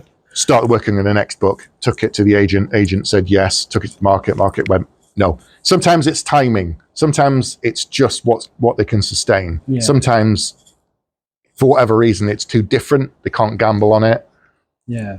Isn't that a brilliant argument for your advice of finish the book, get on the next one, finish the book, get on the next one? Because if you so that's the other reason. If you're going to try and get an agent and you finish the book and you send it off, don't start working on book 2, 3, 4 of the series. Right. Write the first book of something else. Yeah. Even if it's a trilogy, write the first book of something else and get a chunk into it. Because if you go to an agent and they go, I like your style, I like your ideas, but the market can't take this on at the moment. Yeah. Have you got anything else? And you go, no. Have you got any other ideas? Nope. Right. Have you started working on anything else? No. But you say, I'm 50,000 words into a book about X. They might say, send it to me when you're done. Yeah. I've had friends who've done that. They've said, I can't sell this, but I want to take you on as a client. Peter Brett had that with The Warded Man. He'd written one book, he took it to an agent, Joshua, and Joshua went, I can't sell this, is awful. Yeah. What else are you working on? And he told him, and he said, send me that when it's done. Oh, okay. And he sent it to him, and he went, I can do something with this. Yeah. And they worked on it and edited it. And then so you can get an agent without a book if they like your style and your work. But if you haven't started work on something else, then again, it shows you're not dedicated. Right. It shows you don't understand that this is a business, that you have to produce more than one book, and that you want to keep writing. I mean, why wouldn't you want to keep writing books? Yeah. If you like the process, definitely write books. I'm despairing because I've realised I've done all the mistakes. I've done all the bad things. I've learned by doing a lot of mistakes, I remember. So And Battlemage wasn't your first novel you finished? Nope. I wrote books for over a decade and got rejected by agents for over a decade before I was picked up by an agent. So that's literally me writing a book, sending it out. Yeah. Every agent will do fantasy, getting rejected. On paper, remember, this was before the internet. Yeah. I started before the internet, getting rejected, and then you'd start emailing them and keep going, getting rejected. Fair play to you for going that long. I enjoyed the process of writing. I enjoy writing books. I love doing it. You wouldn't stop writing even if you weren't getting paid for it, basically. But these days, you could just self-publish it if you want to. Yeah. But then again, people do, and the quality's terrible, and you go, maybe it should have had an editor. Is that one of the things you see most common as kind of common problems with self-published stuff? Is kind of basic schoolboy errors like typos and that kind of thing. Just huge plot holes, like inconsistencies. It doesn't make sense. You haven't had someone else read this and point out the gaping plot holes, or I mean, you can publish a 400,000 word book self-published. Yeah. A traditional publisher will not take that unless you're Brandon Sanderson. Right. Because his books sell sight unseen and so much money that they make far smaller profit margin, but they sell so many that they're like, okay, Brandon, can we split it in two for the paperback? Which is what they had to do for some of these books because they're so chunky. They won't take it on a binding on paperback. It's amazing the stuff you don't pick up when it's your own work as well. Mine, someone gets wounded and washes the wounds out in the river, in the Hudson River, and my wife's read it and she's gone, haven't you said they poo in the river? Not really clean. Damn. What are some of do you see common struggles that people have through your mentoring? A lot of things. Repetition is a lot. People need to trust the reader more. Oh, okay. Where you're saying something and then you're saying it again, you're saying it again. Obviously, you have to leave breadcrumbs, but don't keep banging the drum. Right. A lot of duplication, a lot of showing and telling. People say show, don't tell. I think that's wrong. You can do both. Yeah.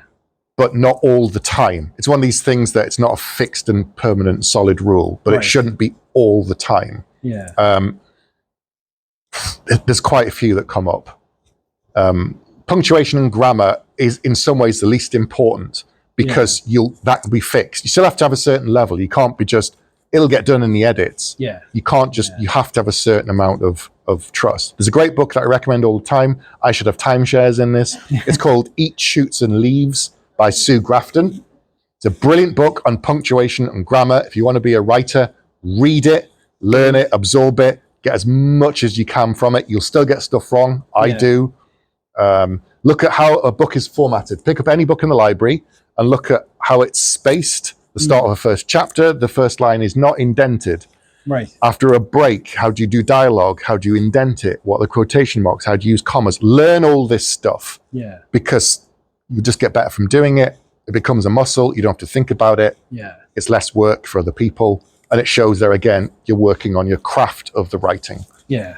Beyond the characters, the world building, the story, the plot, it's the basics. You have to get the basics right. Brilliant. I've talked a lot. What did you do before you started to write full time?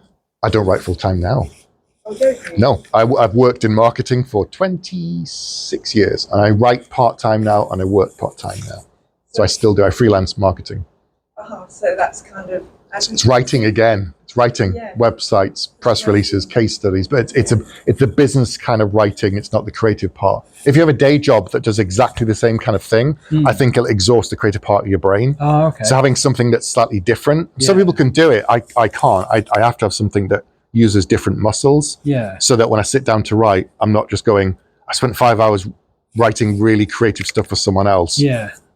What am I doing with my story? So you mentioned in your ebook, the advice one, that most authors are not full-time authors. No. I got a TikTok the other day about a children's author who's got like 20 books downstairs. He's a postman. Yeah. Well, as I said, that 100 grand sounds great for that trilogy. I didn't get 100 grand, by the way. But say you got 100, and then you split it down. Yeah. And then you split that down, but you don't get paid straight away, remember. You get it in chunks, and you get paid every 6 months by the publisher or every 12 months by the publisher. And you don't get extra money for the sales of the books until you've recapped what they gave you initially. You don't get the royalties. And and a lot of authors don't recover their advance. Oh, okay. So they never get to the royalty stage. No. Right. So the bigger the advance, the harder it is to recover. Yeah. The smaller the advance, the quicker you'll recover it and the royalties you'll get, but then you got less money. Yeah. So I think I know 3 of my friends who are authors that write full time. Yeah. But all of them have spouses that have jobs as well. Okay. Yeah. There's only the tip of the spear that are full time writers, and the primary house income or the only house income. So advice you don't hear very often: don't quit your job if you want to become a writer, traditional or self-published. There are some self-publishers that make authors that make a lot of money, but they're very, very good at what they do. They put out books a lot faster. It's more accumulation and cumulative effect on self-publishing. Yeah. You can have a longer series if you self-publish. So some of my friends, like Ryan Carhill and Philip C. Quantrell, they've got 10, 12 books in a series, but that seems to do better in self-publishing. Yeah. In traditional, sales can tick down. On longer the series go, the harder it is. Oh, okay. So standalone, done brilliant. Do another one the same world. Do another one, brilliant. Do another one. And traditional at the moment is more in favor of that in terms of fantasy. Oh, okay, brilliant. Thank you for that, because that's not stuff that you hear very often. No, it's all. If you're interested in all this kind of stuff, I've got a YouTube channel that I don't actually do new videos for anymore. But there's like 200 videos on there about writing, the craft, the business side. There's an ebook that you can read on Kindle Unlimited and on Kindle. It's got my name on it about writing, publishing, the business stuff, all that kind of do's and don'ts. I found your videos of like, right, here's 20 nonsense questions that I've had, or 20 silly myths. Yeah, I myth bust a lot of traditional publishing stuff. It's really helpful. And people saying you have to take all the notes from the editor. It's not your book anymore. Yeah. There again, it's bad information. There's a lot of bad information on YouTube and online about writing, which annoys me so much. Yeah. Which is why I did some of those myth busting videos. Because there's so much content out there on writing generally, and as well as people trying to charge you to look at your first drafts. Correct. Like they'll say, this is not how you do it. But if you send your book to me, I'll charge you lots of money and fix it. You're welcome. I'll fix it for you. And you're thinking, have you actually published a book? Yeah. No, nothing. No. So mine's based on experience and doing it wrong for 10 years and learning from it before I got it right. And now I'm 11 books in. and a decade in publishing. So it's ridiculously helpful. So I really appreciate you're welcome. You're welcome. putting all of it out. But does anybody else have any questions at all before we wrap up? We've talked a lot. Sorry. Yeah, sorry.